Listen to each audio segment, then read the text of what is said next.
I'm absolutely delighted to ask our keynote speaker, Professor Kryger, to take the stand. It's always a little bit difficult, introducing a hero. This is the gentleman who quite literally wrote the book on sleep. Principles and Practices of Sleep Medicine is sitting on my shelf and everybody else's shelf if they see anybody with any problems with their sleep. Just a phenomenal level of output, really, in terms of books and papers and research. Whatever he didn't smoke or drink in childhood, I'm really hoping I've done the same, because I hope I am half as energetic and a quarter as productive as I move through the decades. I did say it was unusual to be able to bring together people who can genuinely talk with expertise across sleep and art, but we've managed to do it today because not only is he a phenomenally good clinician and researcher, he's a complete expert, no surprises really, in terms of art and its role in the portrayal of sleep, which is a little bit about what we're trying to do today in bring together quite disparate groups of people. So I'll let him take over. Thank you again for coming. Okay, it is an absolute joy for me to be here. Now, do people here know where this expression comes from? Who was the person that coined that expression? Hippocrates, okay, so father of medicine. And it actually comes, I don't speak, I used to do Latin when I was in high school, but I haven't done Latin in a long time, but that's apparently where that expression comes from. In any case, I'm going to be talking about art, and I'm going to be talking about art and sleep, and I'm going to begin with this quote. With regard to sleep and waking, we must consider what they are, whether they are peculiar to soul or to body or common to both. Further, in addition to these questions, we must also inquire what the dream is and from what cause sleepers sometimes dream and sometimes do not, or whether the truth is that sleepers always dream but do not always remember their dream, and if this occurs, what its explanation is. So this is Aristotle, 325 BC. And so there has always been this fascination of sleep. And in that era, in Aristotle's era, people who were philosophers were also scientists. And unfortunately now, there's developed this dichotomy between people in the humanities and philosophy and science, and sometimes they can't even speak the same language. But in reality, we all come from the same place. So what we're going to do in the next hour or so, we're going to look at sleep through the prism of art, literature, and throw in a little bit of science, but it's going to be mostly through art, tiny bit through literature. So I want you to take about 30 seconds to look at this picture. Just look at it and tell me what you see, and I'm going to ask you a few questions about it a little bit later.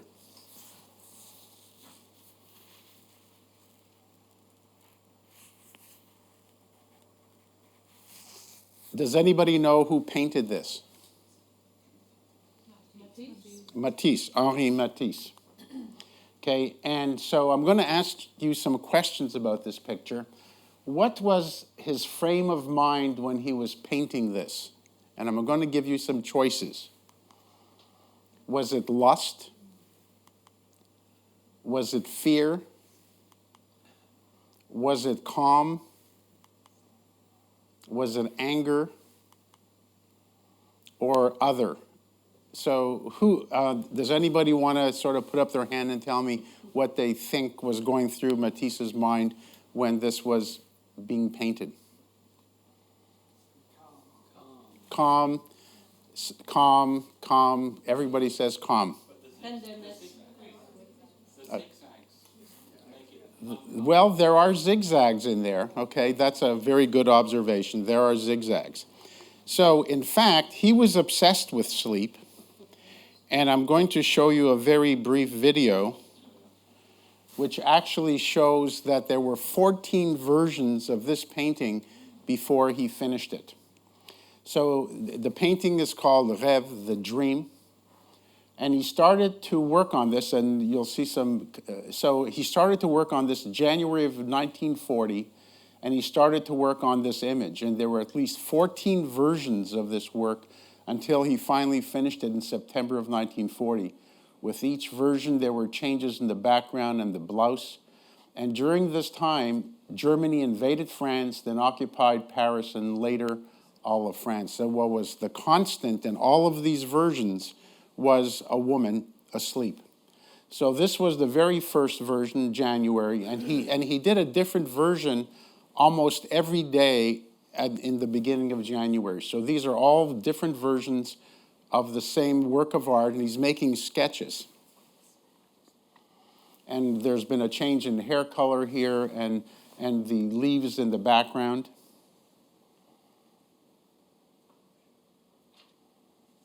And in his own mind, he isn't getting it right. He's not getting it right.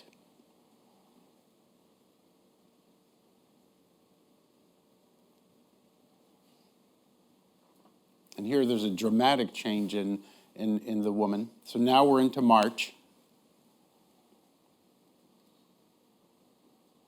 Does a few March scenes one after the other.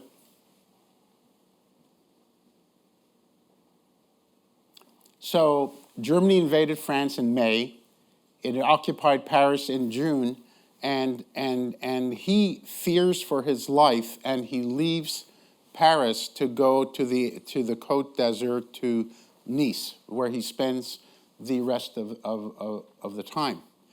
So it turns out that that summer, when there was this big hiatus before September, between May and September, he had an acute abdominal emergency and he needed surgery. Paris had been occupied by the Nazis, and his art, he had no idea where his art was, which was in various vaults. His wife left him, and his children were scattered all over the place. And how do we know that he painted this in order to calm himself down? He wrote a series of letters to a son of his that was living in New York. And in these letters, he talks about his working on this painting and how this painting was created in order to calm him down, to get himself away from how miserable his life actually was. So when you look at a painting about anything, whether it's sleep or anything at all, don't assume that what you're looking at is what is the first thing that comes into your mind. So most artists, when they create an image having to do with sleep, it'll fall into one of these themes: dreams, mythology, the sacred, rest, innocence, lust, danger, death, rebirth. And then there's all these mysteries that some artists will create where you can't really figure out what it is that is actually going through the artist's mind. So we're going to begin with dreams. So this is a painting, and it was done by an unknown artist. I have this painting, and I was never able to, even though I have the signature, I was never able to actually determine who this painting was, and I really tried, who did a picture of a young girl sleeping and dreaming. And the artist really tells you that she's dreaming because literally there are these peonies that are coming out of her head, and they're floating in the air. So what some artists did was they literally showed you what the person was dreaming. And so that's sort of straightforward. Now, when I first started to work on my lectures about sleep and art, one of my friends and colleagues, who's a professor of Italian, she said, "Gee, this is a really exciting project. And have you heard about the dream of Scipio, what Macrobius wrote about dreams, and what Chaucer wrote about dreams?" And that was me. I didn't know any of this stuff. So I had to go and do some research. And it turns out that this dream of Scipio was something that's very important. I'll come back to that a little bit later. So there were some writings about dreams, and the earliest ones I've been able to really find and document were in the Republic by Plato, and this is in the 10th book. And he has a story in there called the Myth of And the last part of the book talks about the immortal soul. Dies, makes a dreamlike journey into the afterlife, and then wakes up. Okay, and that was really one of the first descriptions of dreaming in any sort of book. Although a couple of thousand years before that, the Egyptians actually had there was a papyrus called the Book of Dreams, in which it was like what Freud did, where you saw this, it meant you dreamt this, it means that. And they did have such a book. So in 54 BC, Cicero wrote a book of a very similar title called De Republica, and in it he describes the dream of Scipio. Now, Scipio was the general who destroyed Carthage. He falls asleep and is visited in a dream by his grandfather, whose name was also Scipio, who had defeated Hannibal, who makes prophecies about the future, and also the grandfather and the grandson, they go into the dreamlike state and visit the universe and then come back. And this turned out to be a very, very popular and important topic. This is a painting that's in the National Gallery. This is a jewel of a painting by Raphael, and it shows Scipio, but it doesn't show his grandfather. It shows virtue and it shows pleasure. And this jewel-like painting is only about this big. And you look at it and you're sort of overwhelmed by how wonderful it is. So this was the dream of Scipio. Why was this dream so important? So this philosopher by the name of Macrobius in the year 400 wrote a commentary about the dream, and he describes 5 types of dreams. He describes a somnium, an enigmatic dream that requires interpretation. What does that make you think of right off the bat? Freud. That makes you think of Sigmund Freud in the early 1900s. Visio, a prophetic vision that comes true. This is a bit tougher. Can anybody think of a prophetic vision that comes true? Yeah, I mean, there are many examples of this, and the one that comes to me first is Jacob, dreaming about the ladder going up and his communication with God. An oraculum, a prophetic dream mediated by authority.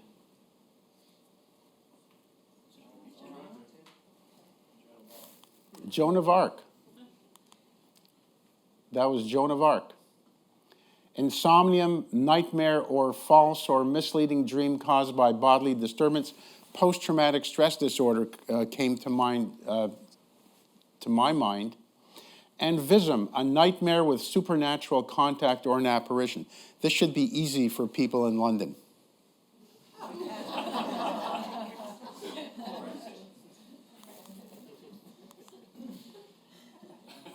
Christmas Carol. The entire book is actually dreamlike, and it is a dream, and there's an apparition that really plays a really important part of the book. So as I mentioned before, that there are some artists that literally show you what the dream is, and this is poor Hercules here. And Hercules, depending on whether you're into Roman or Greek myths, it's Heracles or Hercules, same person. And here we have up there Hera and Juno, who are the same person. And when you look at this at first, you say, well, he's dreaming about this wonderful creature up there. But in fact, and one of the things about artists is that when they were showing mythological characters, they would always show the iconic symbolism that's associated with them. And she was almost always shown together with a peacock. Anyway, she spent a lot of her life trying to kill him for a variety of reasons. And you get the sense, it's really hard maybe for you to see, but there are all sorts of bad-looking creatures down here, and here there's really a snake underneath his foot. So this is the goddess Juno in the House of Dreams, and this is in the Prado. So this is a gorgeous painting that's in the Metropolitan Museum in New York. It's gigantic. And this is Joan of Arc. And the right part of the painting is really hyper-realistic. And out here, you see three angels that are talking to her and telling her about what's going to happen in the future. So Joan of Arc is having hypnagogic hallucinations. She's dreaming while she's awake. This is if you don't believe that this is sort of divine intervention. So then we have the Dream by Henri Rousseau. And this was actually his last great painting. And this painting is, and many of his paintings were actually fantastic. They were almost all dreamlike.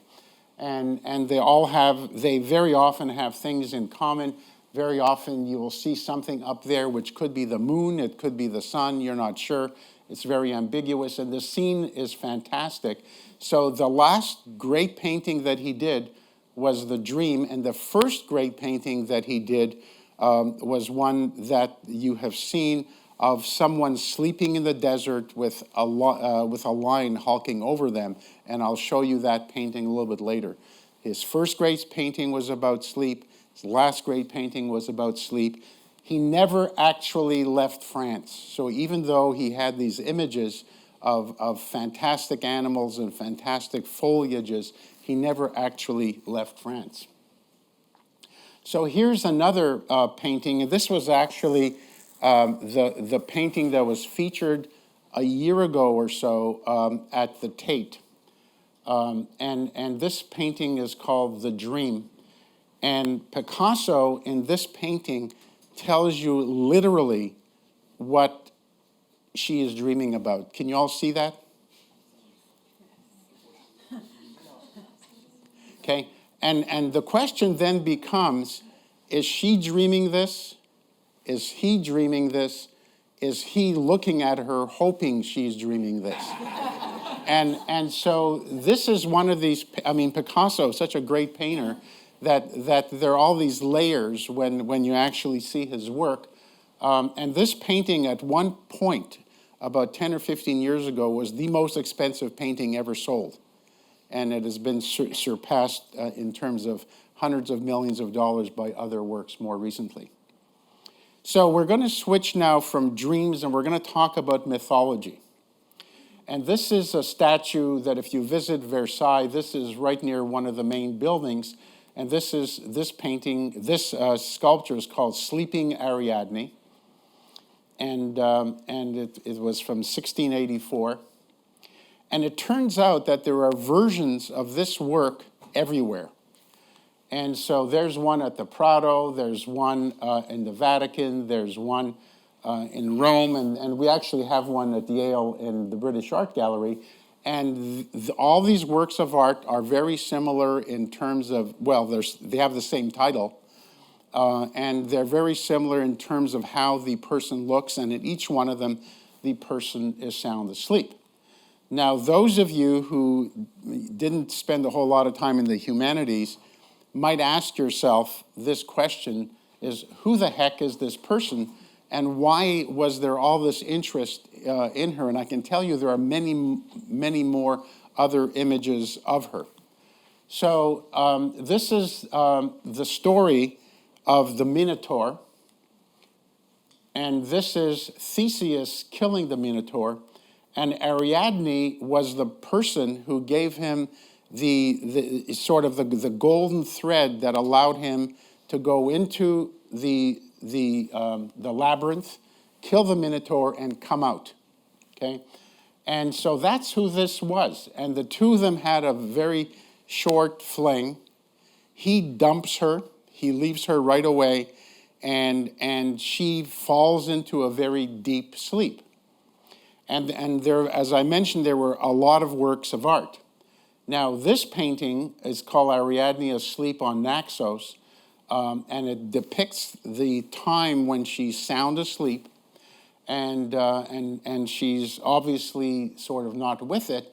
And if you look very carefully up here, and I don't know if you can see it, but you can actually see Theseus getting into a boat and buggering off at this point.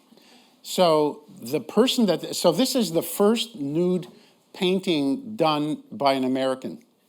And it was 1814, and it's in the Pennsylvania Academy of Fine Arts. So this guy could not sell this work except to this painter, Asher Durand. And Asher Durand then copied the painting, and he left out Theseus leaving, and he was going to make lithographs, and I think he did, of this work of art, to actually try to make some money selling it, and that turned out to be not such a great venture. So she is discovered by Bacchus. There's Bacchus, and here's his wreath. So this is Ariadne sleeping, and so Bacchus kind of awakens her. And this is now a painting which you can see in the National Gallery here, and this is a minute later, if you will, and this is Bacchus, and that's Ariadne, and here up here you see the constellation that's named after her, and this tells us what this image is, and this is an absolutely gorgeous painting. So there have been other paintings that are related to mythology. There are many artists have painted Venus and Cupid, and here Venus looks like she's recently had a sexual encounter, God only knows. But anyways, this was a very, very common theme, and women were very often portrayed as sleeping. So we're going to switch now to the sacred, and this is a painting that's in the Prado. It's called Jacob's Dream, and I'll talk more about this in a minute. So it turns out that there is artwork related to sleep in all the major religions. And if you have a chance to look at my art book, I have examples from each of these religions, Judaism, Hinduism, Buddhism, and Islam. And sleep is an important part of several biblical stories: the creation of Eve, Jacob's dream, Joseph interpreting dreams, and Samson and Delilah. And I'll show you some examples of this. So some of you may have been to Orvieto in Italy at the Duomo. And in the Duomo, there are two very large panels. And when I say very large, they're like, as high as from floor to ceiling here, maybe even a little bit higher. And on the left panel, this way, is the book of Genesis. And on the right side are scenes from the New Testament. So I'll just show you some examples here from the Genesis side. So this is an image. And so here we have the creation of Adam. And here we have a story based on Genesis 2:21. God caused a deep sleep to fall upon the man, and he slept, and he took one of his sides, which would be ribs, and closed up the flesh and in its place and made a woman. And here we have God pulling Eve out of Adam's chest. So this is an example, and this is from 1325. It's a gorgeous piece of art. So let's go back to Jacob's dream. Now, how do we know that Jacob is dreaming? And this is one of these examples where when you look at a work of art, you sometimes have to really stare at it. And so normally you'd be looking out here, because this is the main part of the painting, and your pupils would be dilated, and you would miss what's actually happening up here.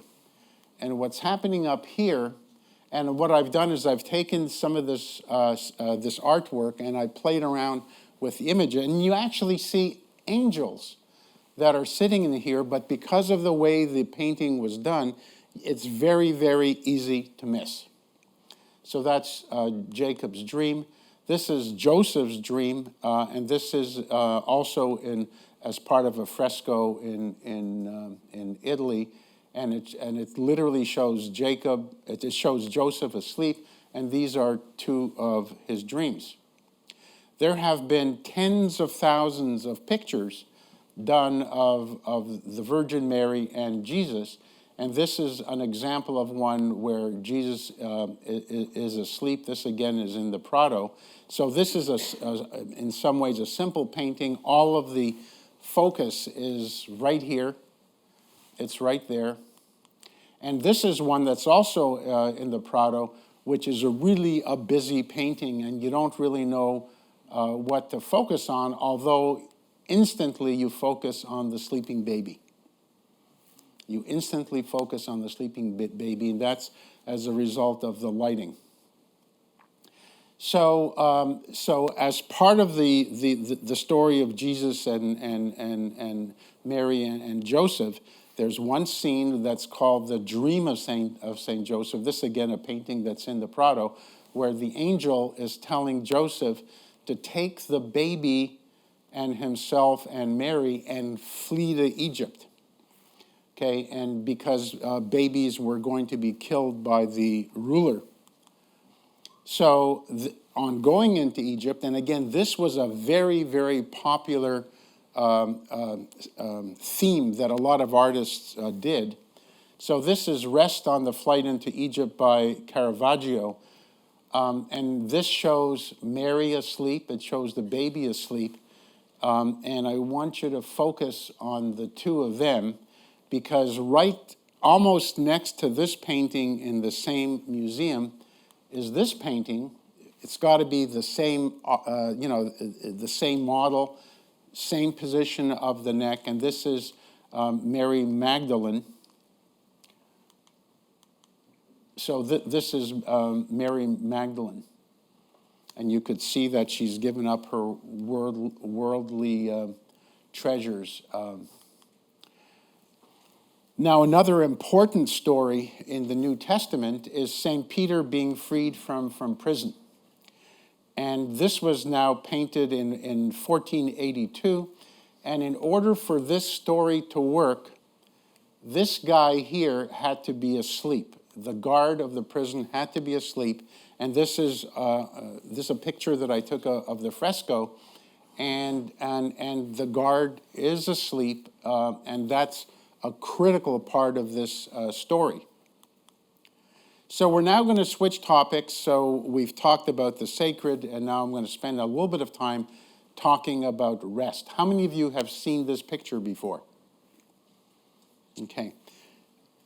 I'm willing to bet you've never seen this picture before, and what you saw before was this one, which was done by Van Gogh. And this is one of the most widely known images having to do with rest. The picture that I showed you on the last slide was this one here, except it was flipped over. This is a mirror image of the picture that I just showed you. So this was the original, 1866, by Millet.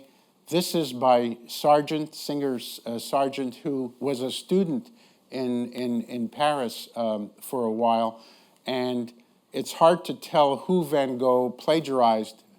Although plagiarism is probably the wrong term, artists would pay homage to other artists by copying their work. So this is the one that you have probably all seen. This is another painting that's done by Sargent. This is in the National Gallery in Washington. Beautiful painting. And he did a lot of paintings of sleeping people, Sargent. This is one in the museum in Lisbon. And she and it's not clear whether this is a little boy or a little girl are sleeping in this boat. This is now a painting that's in the Metropolitan Museum. Again, people resting. When you look at it, you don't know whether it's the morning. You see half a sun. You don't know whether it's the morning. You don't know whether it's at night. You don't know whether it's after a hard day of work, or whether they're just about to get up and work. Again, it's called Le Sommeil, the sleep, and this again is at the Metropolitan Museum. Another very common theme is innocence. People who are asleep, they're innocent, they're vulnerable, they're in a different kind of state. And this is a painting called Teasing a Sleeping Girl. She's sleeping. This gentleman here has a feather, and he's teasing her, and these people are kind of laughing at the entire scene. And so this is a painting which is really making light of the fact that somebody who's sleeping is innocent and vulnerable. Another painting about somebody with a feather-like device waking someone up. It's called Interrupted Sleep by Francois Boucher, again in the Metropolitan Museum. Beautiful, beautiful painting. So we're now going to talk about lust. And you'll recall that when I talked about the Minotaur, that the Minotaur was something that was really a bad creature that needed to be killed. Now, Picasso, this is a picture by Picasso. For Picasso, the Minotaur was something to be proud of. Someone, a creature that is half bull, half human, and he admired the whole idea of the macho-ness of the Minotaur. And because in Spain, bullfighting and the drama related to bullfighting was really a big deal.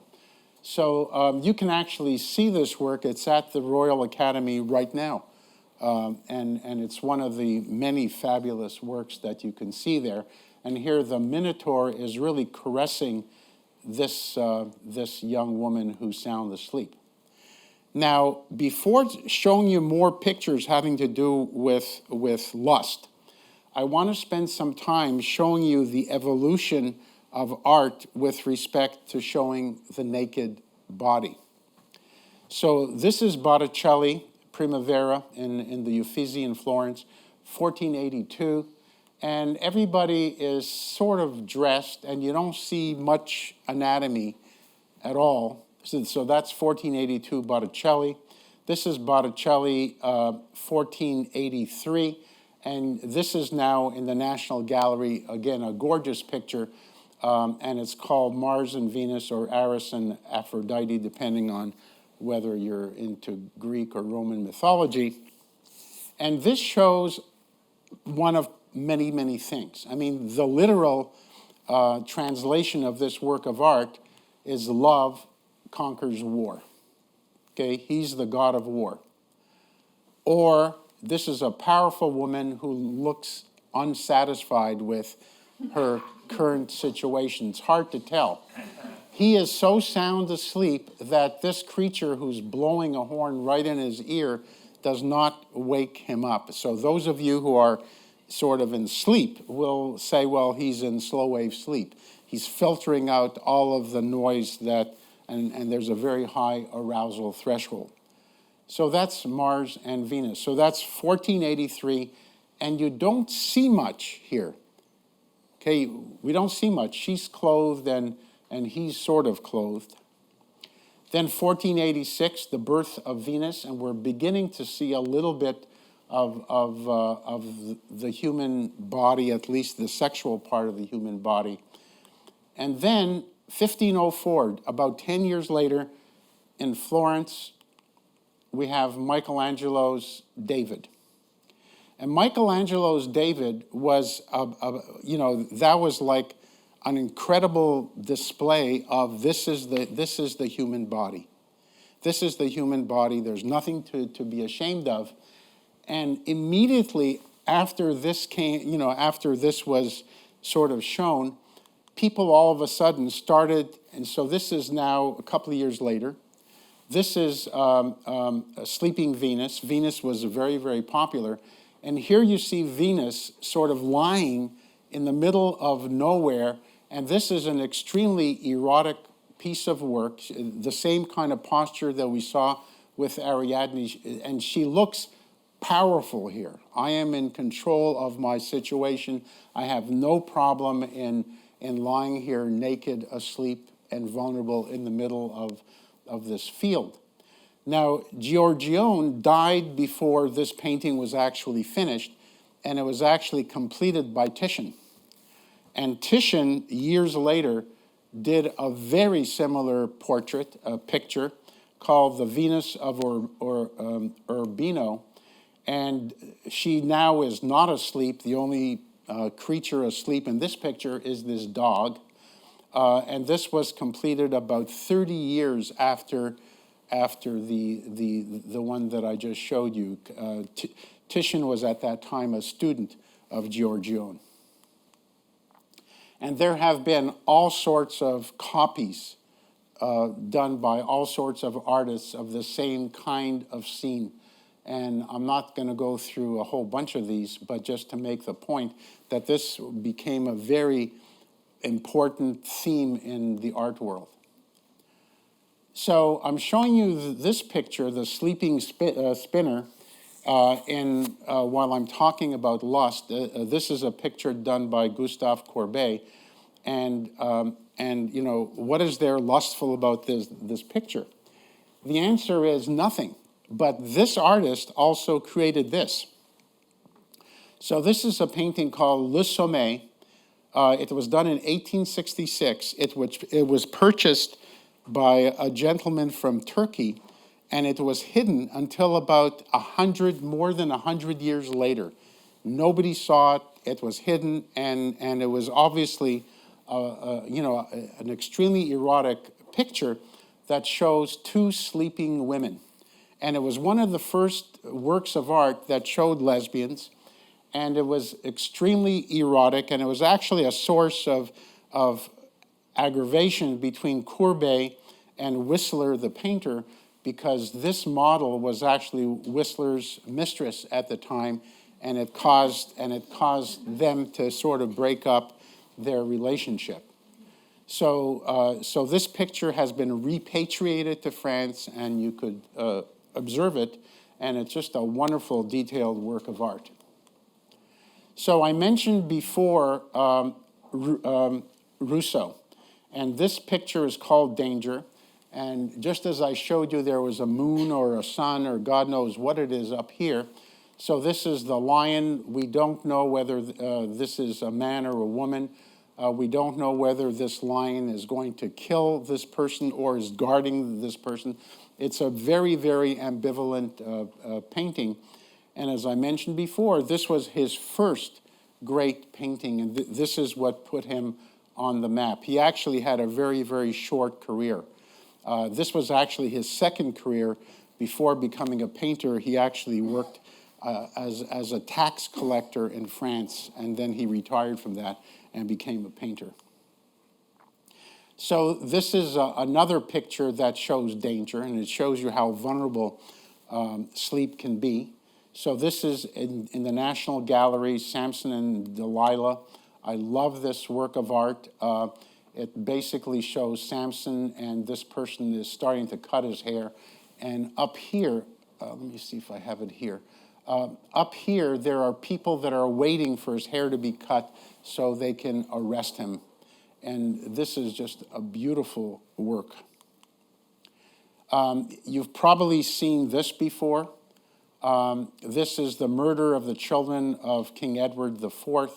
And so these two children are innocent. They're lying in bed. They're vulnerable. They're under a great deal of danger because he is about to smother them. Look at this pillow that he's grasping, that he's about to smother these two children and kill them. And look at his face and look at that face and compare that to the innocence of these two. So here's another one of these pictures I want you to spend about 20 seconds to look at. How many of you have seen this one? Okay.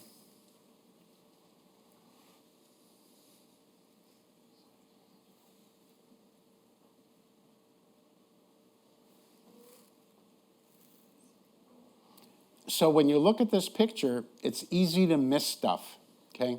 So there are three elements in this picture. It's called The Doctor, and it was painted by Sir Luke Fildes in 1890. And you might know, or maybe you don't know, that he was the illustrator of Dickens' last unfinished novel. And he was an illustrator right before he became a painter. So the three elements are this section right here, where we see this person who's the doctor who's looking at this young girl. She's asleep.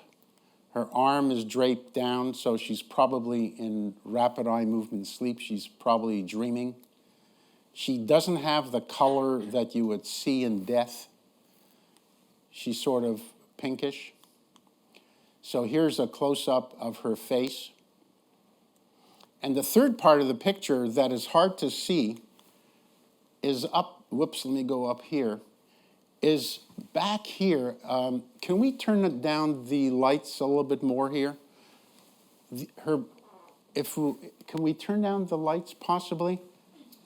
Okay, when you turn down the lights, and let's leave them down, her parents are in here. And her mother has the head like so, and the father is in here looking very, very stoic. The mother is there, the father is there, and they're looking at this entire scene like something bad is about to happen. So this is another picture that shows danger, and I think this is a great example of a post-traumatic stress disorder. The sleep of reason produces monsters. And this is by Goya, who's very dark kind of, his etchings were usually very, very dark. So here's this person. We don't get any idea of what this person is, but we do get an idea of these monsters, and these are owls, and these are and these are bats that are back here, and they're tormenting him.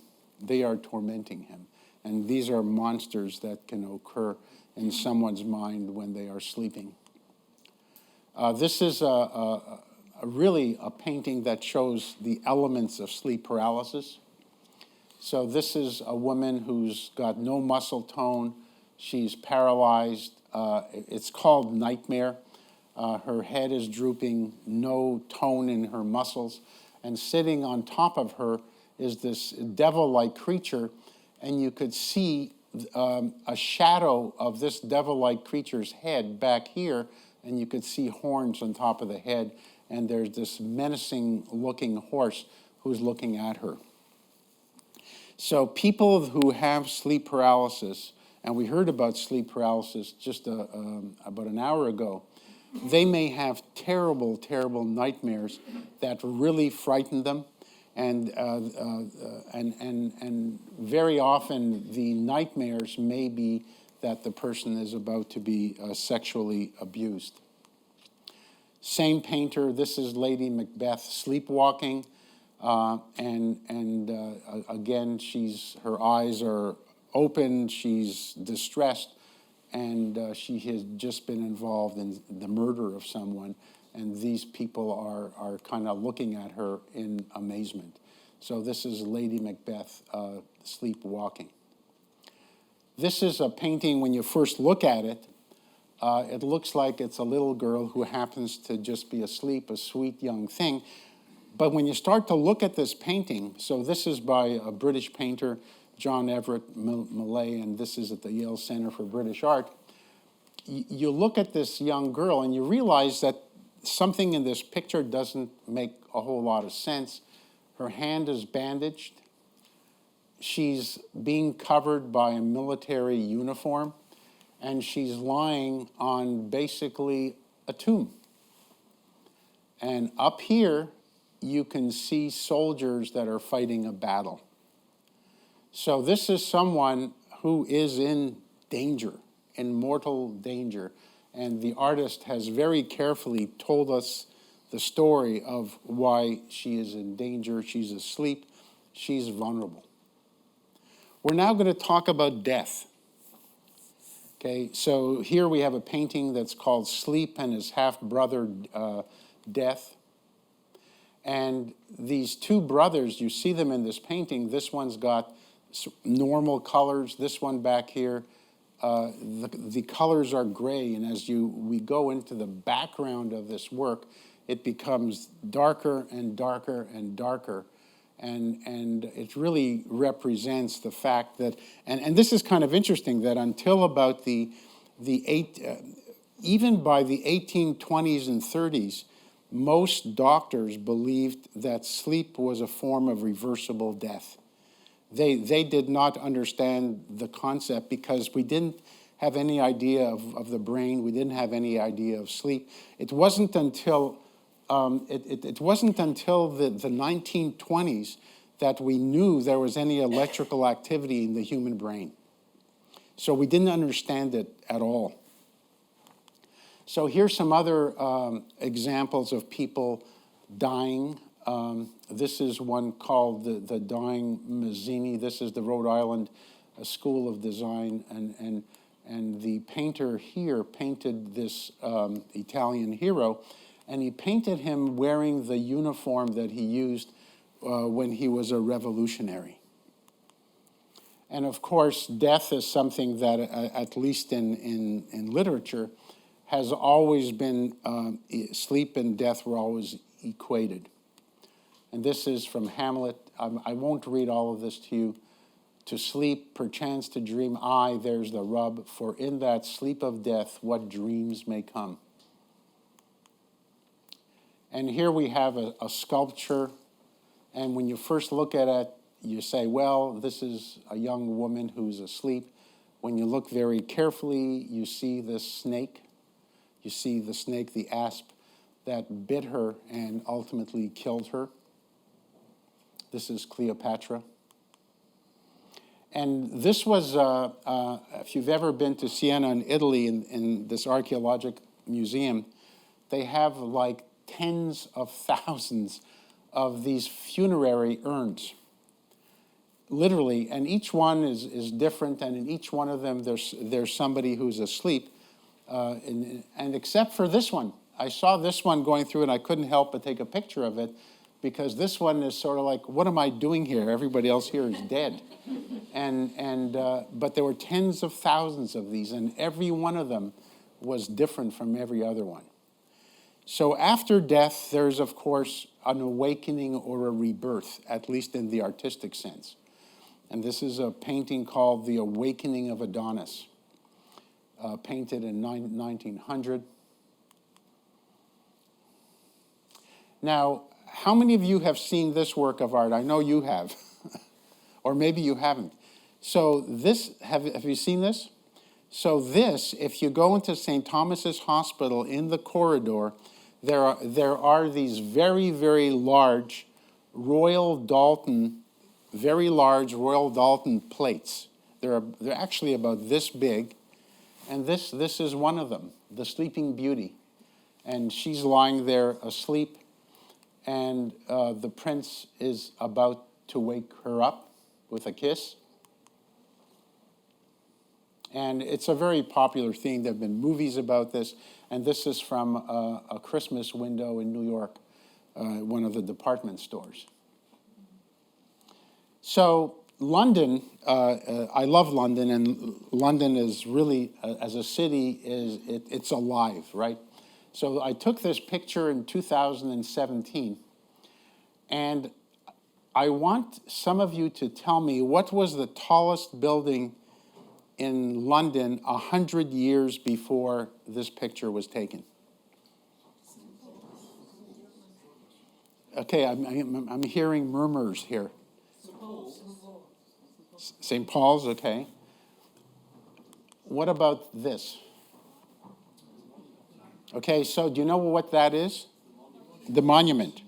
So the monument, actually, I don't know whether the monument was the tallest 100 years ago, because the story is St. Paul's is supposed to be the tallest in the city, and no building is supposed to be bigger than it, but now there are many. But anyway, so this is the monument. And in 1865, London had the plague. Huge percentage of the population died. A year later, there was the Great Fire of London, and the city of London was like practically killed. It was like destroyed. And Charles II asked Christopher Wren to design the monument. And on the monument is a plaque. And I don't know if you've seen it or not, but this is what it shows. It shows the rebirth, the awakening of London by the curly-haired Charles II. And so the image of death and sleep and awakening, and so London as a city, it awakened, it kind of woke up. So we began by talking about the myth of Ur. And 1,000 years before Plato's myth of Ur, Egyptian art flourished, and Egyptian art was placed in tombs to be used by the dead, never to be seen again. So almost always when you see Egyptian art, it wasn't meant for you to ever see it. It was meant to be in a tomb, never to be seen again, to be floating in eternity with the person that had died. And after the person dies, and usually it was a nobleman or it was a pharaoh or someone like that, they would revive, they would be reborn to live forever. And so the symbol for that was the scarab. And the scarab beetle was the symbol of rebirth. So in Egypt, the scarab beetle every night would go down and every morning would come up as a symbol of rebirth, and it would be pushing in front of it something that artistically looks like that, and it was really a little ball of dung. So basically, we've gone full circle here. We started off with the myth of Ur. We ended up with the pharaohs, and this is actually currently in the Tut exhibit at the Saatchi Gallery. And even this was a symbol of rebirth from eternal sleep. So what is better than restful sleep? So whenever you see a picture, look at it, and you'll be struck with, no matter how busy the picture is, there may be somebody sleeping here, and you'll zone in on it. Here's some other works of art that I've seen of people sleeping very, very restful. And very often, when you look carefully in a lot of works of art, you'll see an animal sleeping usually in the lower left or the lower right. So I'm going to stop right now, and I'll be happy to answer any of your questions.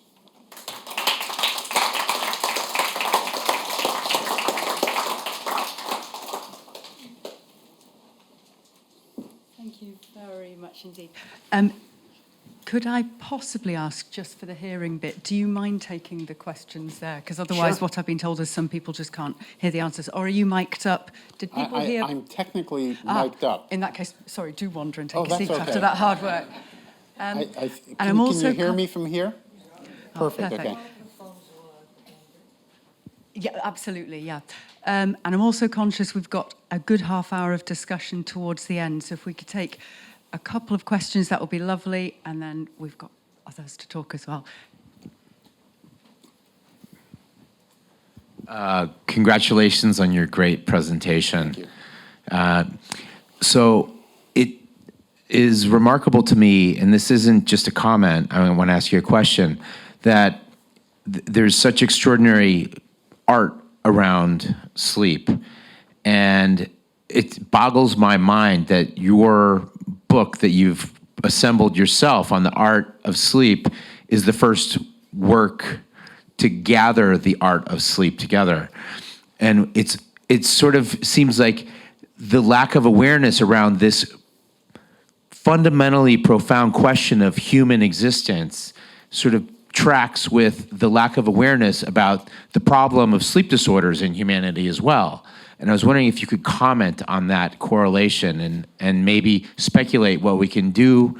Is there something we can do to help artists tell our story and vice versa? So until about 40 years ago, nobody ever talked about sleep. Sleep is something that people, if people thought about it, they would say, oh, sleep is restful, what can possibly go wrong? And it didn't have any sort of footprint at all. And in the last few decades, that has changed dramatically. Sleep is everywhere. And it might be that sleep is actually over everywhere, that there's too much of it, and there's a lot of garbage stuff about sleep in the media, and with the tens of thousands of apps. I think we're going to hear about some of them in a little while. And people are so enthralled with their sleep and everything having to do with sleep that it's a little bit too much. And that'll probably settle down in the future. But people didn't really think about it. And you know, I teach an undergraduate course, and one of the most popular talks has to do with Freud and the interpretation of dreams. And what I point out to people is that when Freud was writing about the interpretation of dreams, nobody knew what dreams were, where they were. REM sleep was not described for another 50 years. Nobody knew that the brain had any electrical activity. So if you would have asked Freud, where does sleeping occur? I'm not even sure what he would have said. It could be he said something, but we didn't understand the importance of the brain. We didn't understand the importance of sleep. Now, artists are now beginning to take sleep seriously. Susan Aldworth is here. Where are you, Susan? You're somewhere in here. There you are.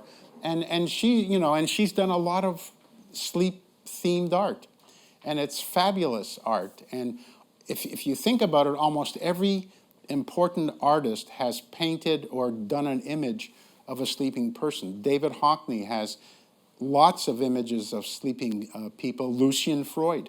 David Hockney has gorgeous pictures of, for example, his mother sleeping.